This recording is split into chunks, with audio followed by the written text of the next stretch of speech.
2 માસથી ગુમ થયેલા કેશોદના ખમીદાણા ગામના સુમરીબેનના પરિવાર દ્વારા ન્યાય માટેની માંગણી સાથે કોળી સમાજ તથા અન્ય સમાજના લોકો દ્વારા મૌન રેલી કાઢવામાં આવી અને ડેપ્યુટી કલેક્ટરને આવેદનપત્ર પાઠવવામાં આવ્યું। કેશોદ તાલુકા ખમીદાણા ગામના સુમરીબેન રામદેવભાઈ બારિયા છેલ્લા 2 માસ જેવો સમયથી ગુમ થઈ ગયા છે અને આ બાબતની પોલીસની જાણ કરવામાં આવી હોવા છતાં આજ દિન સુધી તેમનો કોઈ પત્તો જ લાગ્યો નથી। ત્યારે ગુમ થયેલ સુમરીબેનના પરિવાર દ્વારા ન્યાયની માંગણી સાથે રેલી કાઢી કેશોદ ડેપ્યુટી કલેક્ટરને એક આવેદનપત્ર પાઠવવામાં આવ્યું અને ન્યાયની માંગણી કરવામાં આવી છે। નમસ્તે, હું છું જય કેશવાલા, કોળી સમાજ આગેવાન। આજે અમારા આ કોળી સમાજ છે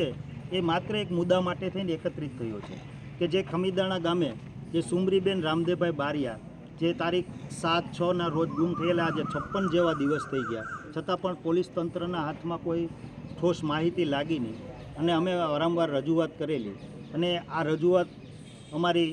ઉપર સુધી જાય એ માટે થઈ અને અમે આજે મૌન રેલીનું આયોજન કરેલું છે અને અમારે સમાજને અને અન્ય સમાજે પણ અમને સાથ સહકાર આપ્યો છે। અન્ય સમાજના લોકો પણ અમારી સાથે છે અને અમે પણ આવા કોઈ બનાવ બનશે તો અન્ય સમાજ સાથે અમે પણ રહીશું। એટલા માટે થઈ અને આજે અમે મૌન રેલીનું આયોજન કર્યું છે અને તંત્રને જગાવવા માટે થઈ અને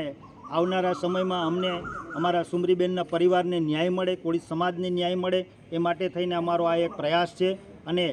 દરેક સમાજ માટે થઈ અને આ દરેક સમાજની સુરક્ષા અને ન્યાય માટે થઈનું આ એક અમારું પગલું